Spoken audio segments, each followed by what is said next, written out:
Hello, BookTube.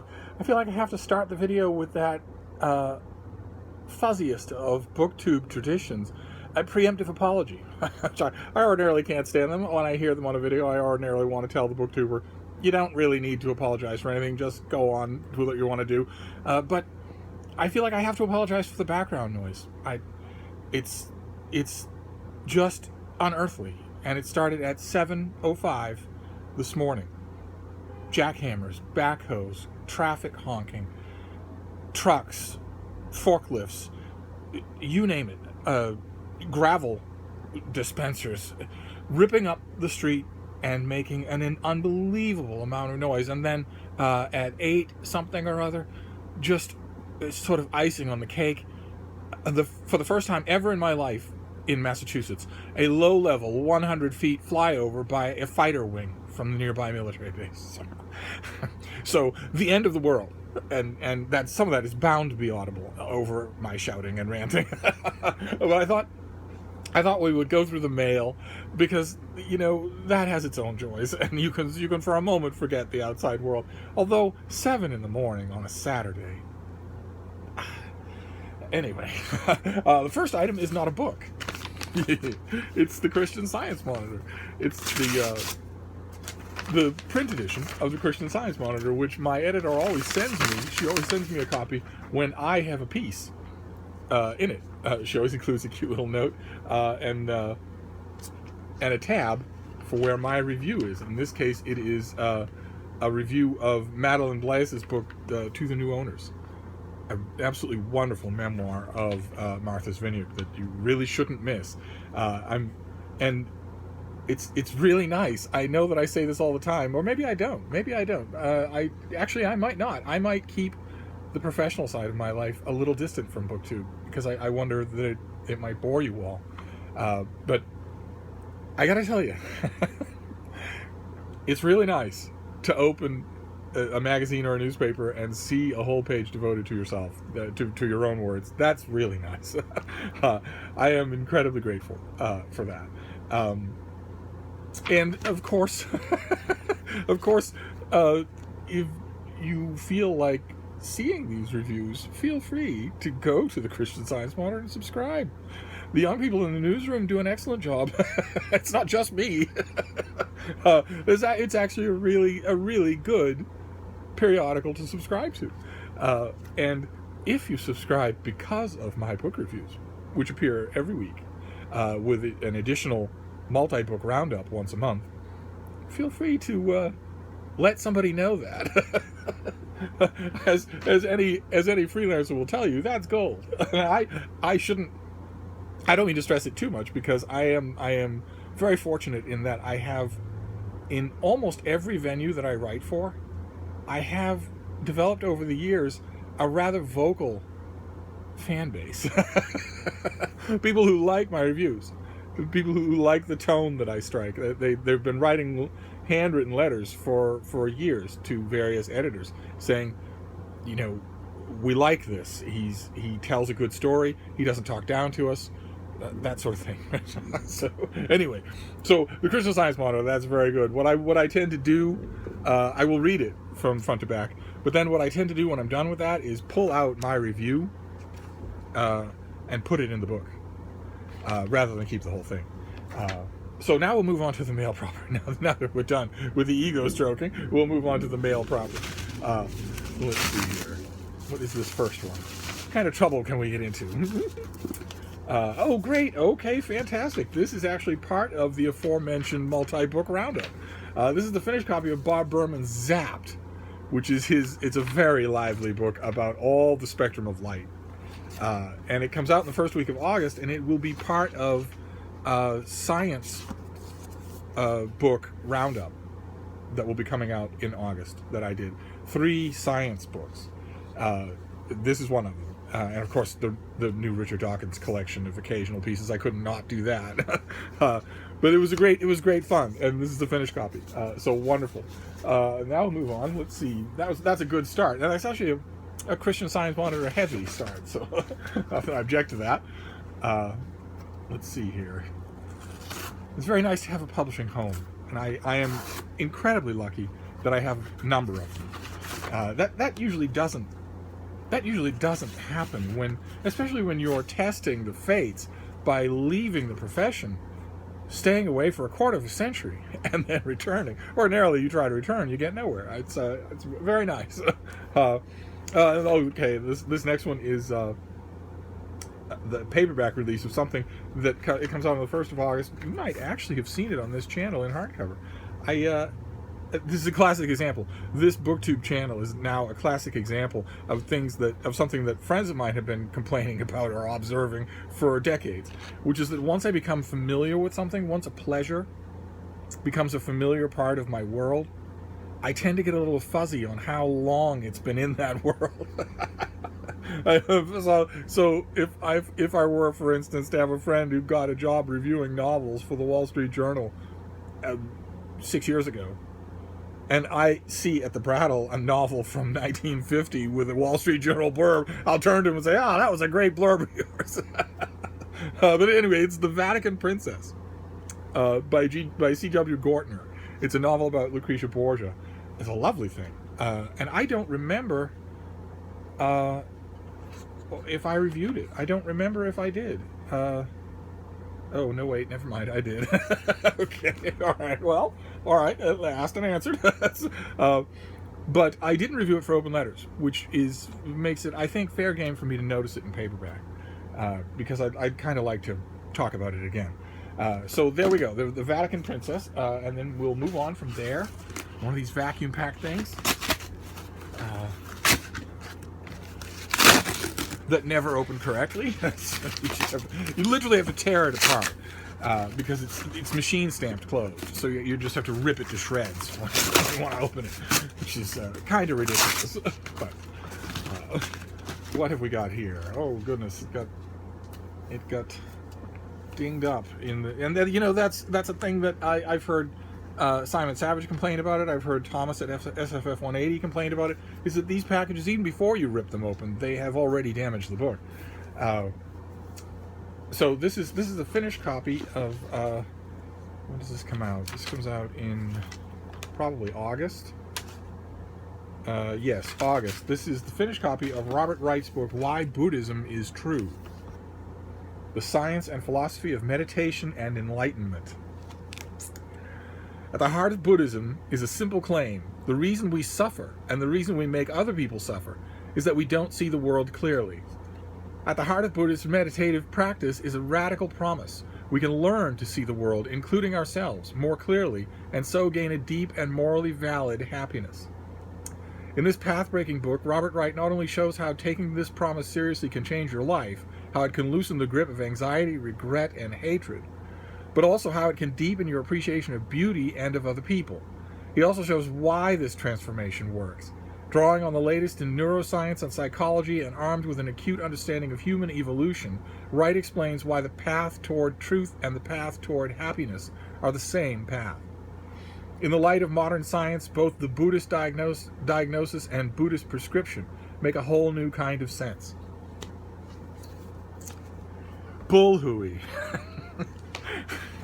If there's one thing I can't stand, and there are many things I can't stand, if there's one thing I can't stand, it's the dilettantish Western idea, appropriation of a non-religious Buddhism. Buddhism is a religion. It has gods. It has supernatural beings.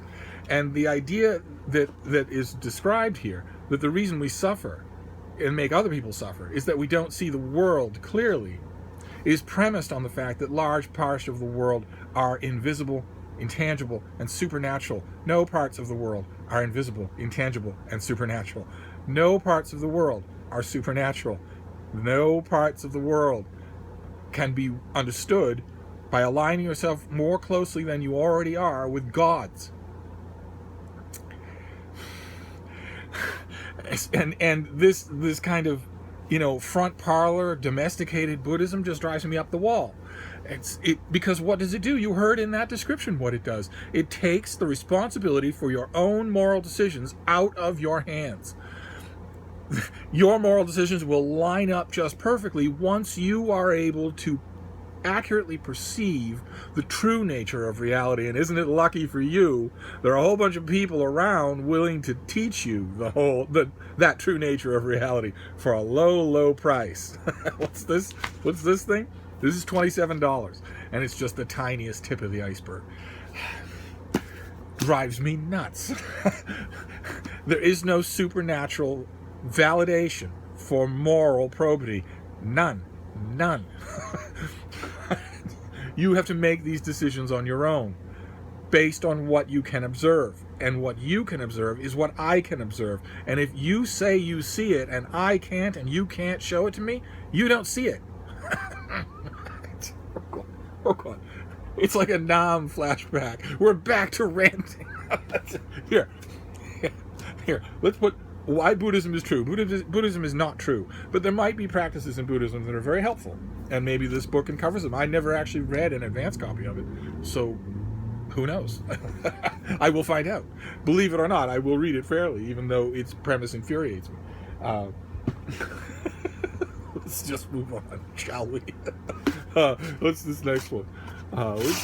Only a couple more to go, and then you'll be free. What is this one? Oh, we go from the ridiculous to the sublime. How wonderful! Oh, excellent. This also comes out in August, and I'm pretty sure we've seen it on this channel before. I cannot praise it highly enough. This is Susan Elia McNeil's The Paris Spy, a Maggie Hope novel. This is her intrepid main character who is winding her way through various levels of World War II without somehow managing to get killed. These books are so good. Let me read you the titles, just so that if you see any of the paperbacks, you will snap them up. You won't be sorry. There's Mr. Churchill's Secretary, Princess Elizabeth's Spy, His Majesty's Hope, which is the best book in the series so far, unless this one is better, the Prime Minister's Secret Agent, Mrs. Roosevelt's Confidant, The Queen's Accomplice, and now The Paris Spy. I did not finish my initial reading of this. I got, I think, a NetGalley of it and started it, and then got distracted by somebody telling me that Buddhism is good for me or something like that, and then the NetGalley widget or whatever it is expired. That drives me nuts. That drives me nuts. There has got to be a better way.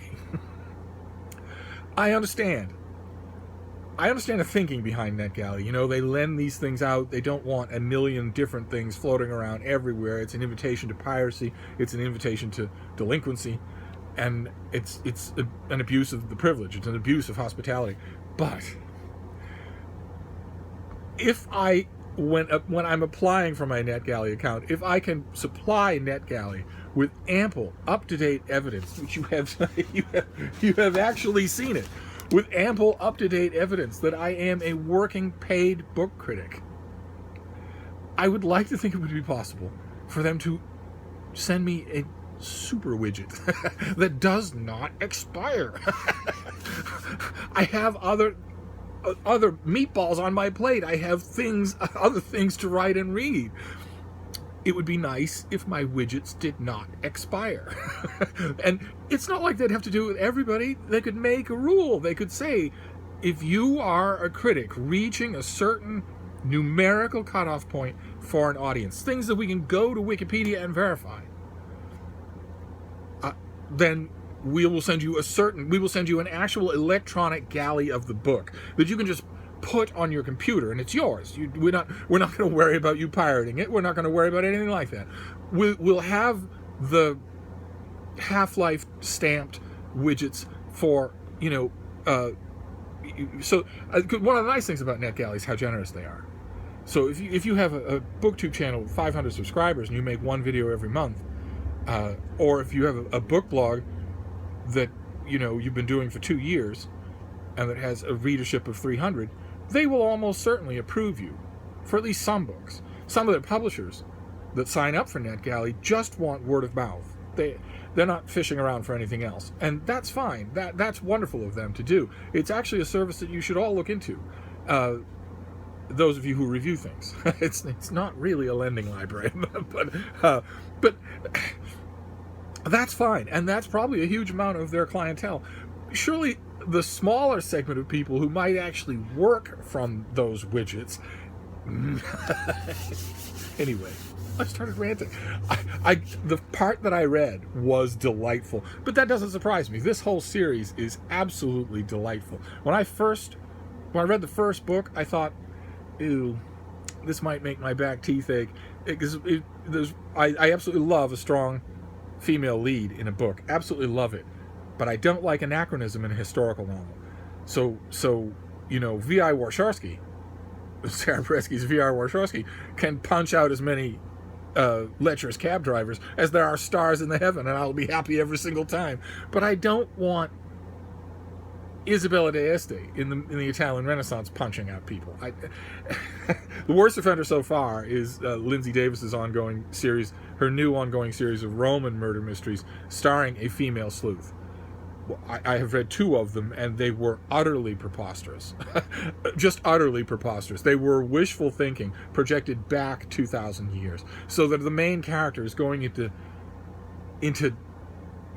dim dive bars in the roughest parts of town and shaking down informants for information, when the simple truth, the horrible truth, is that what would have happened to her if she tried that even once would have been unspeakable. So why write a book? What? Anyway, I was worried about that with this series, but it absolutely doesn't happen. Maggie Hope she is wonderful, she is luminous, she is a hero that you can actually love, and she's also completely believable, just throughout, except for the Cabot Cove, the murder she wrote element of unbelievability that ongoing that readers of ongoing murder mystery series always comment on, and they commented on it in Murder, She Wrote, that after a point it becomes just unbelievable that this one person in this tiny tucked away part of the world, like Miss Marple, would be involved in 150 murder cases. A friend of mine writing about Miss Marple, probably 40 years ago, wrote a hilarious piece about how after a while in her novels, if anyone was murdered under mysterious circumstances anywhere in the United Kingdom, the police would automatically arrest Miss Marple. Because she'd been involved in hundreds of murders. She was directly there in hundreds of murders. Same thing with Jessica Fletcher. She'd never see the outside world again. That's the only way in which this series is not believable, is that Maggie Hope, as you could tell from those titles, she has been cheek by jowl with every important person in the world. But still, utterly delightful stuff. And this is coming out, did I say, in the middle of all this? God, I'm extra Grandpa Simpson-y today, aren't I? I think I said August? Yes, August. You request it from your library, get it from your bookstore if you have a little disposable income, because this is a great summer read. Just great. We've got only one left here, and I don't see how it can beat this. But you never know. Let's give this a try. You'll notice I'm not cautioning myself or you about extra long videos, because I've had I don't know, avalanche might be a good word. I've had an avalanche of emails and messages and whatnot telling me that you don't know where that talk is coming from, but that you're perfectly happy for my videos to go a little long. I don't know what's wrong with you people, but we're a match made in heaven. so I'm not going to worry about it anymore. But so let's see. What is this next one? Oh, goodness. It's an Olives book. Somebody's... this is what I do. I get these things in the mail, or I find them at used bookstores, and I have now a mental graph of probably 215 of you, and the bars on the graph over each name slowly rise as I find good candidate books for each person. And once the bar gets to a certain point, then it has to go in a box or an envelope and go in the mail right away. So, and I think all I was about to reach that point. So this is oh no, this might not be. I might be yanking it right back from her. Let's see. Well, anyway, I think we've seen it on this channel before. This is Stasi Child by David Young. It's a murder mystery. That's actually, if you look at it, that's one heck of a cover. footprints, drops of blood, and way in the, you have to look for it. Your mind has to look for it, the body in the snow. That's really nice. This comes out on the 1st of August. Oh, my August shelf. You know what? I mentioned the other day that my August bookshelf is going to be hugely overburdened with books. And a few of you texted me or emailed me and suggested, is there any way that you could film that? Because at the end of every month, I have the bookshelf out in the other room. I have the top shelf is that current month of books, and then each shelf below is a different month. And on the 1st of the month, I have to move everything up. I have to clear off the shelf and move everything up one. I actually took a picture of it on my Bookstagram account, my much neglected Bookstagram account. But a few of you have asked, could I somehow do that? Could I somehow make a video out of that? I don't see how that's possible, because it would almost certainly rely on one of those speeded up things to compress the time of it. But there must be something. I'll figure out what it is. But so this comes out on the 1st of August, and a million books do. The Berlin Wall is still standing in David Young's Stasi Child. Set in East Berlin in 1975, the first in Karen Miller's series follows a Volkspolizei detective, a People's Police detective, as she attempts to solve a murder during a caustic time in German history. When has there ever not been a caustic time in German history? They specialize in caustic times. When Lieutenant Karen Miller is called to investigate a teenage girl's body at the foot of the Berlin Wall, she imagines she's seen it all before. But she soon realizes that this death is like no other before it. The girl was evidently trying to escape from West Berlin. As a member of the People's Police, Muller's power in East Germany only stretches so far. The Ministry of State Security, the Stasi, assures her the case is closed. All they need to know is the girl's name. Yet they strongly discourage Karen from asking questions. Evidence doesn't add up, and it soon becomes clear the crime scene has been staged. But this regime does not tolerate curious minds, and it takes Mueller too long to realize that the trail she has been following may lead her dangerously close to home. This isn't an Olive book, this is a Britta book. It's not a Steve book. All right, okay, so fantastic. All right, so the last two were murder mysteries. Wonderful. I actually have not read Stasi Child, so I will, and I haven't, of course, as you remember from the rant only minutes ago, I haven't finished The Paris Spy. So these two go right to the top of the list. So the Stasi Child, we've got The Paris Spy, we've got Why Buddhism is True, we've got The Vatican Princess in paperback, and we've got Zapped, the finished copy of Zapped, about light, about all the different variations of light and how humans have discovered it, and the Christian Science Monitor. so there you go. That is the mail haul for now, and I will see you soon. Thank you, BookTube.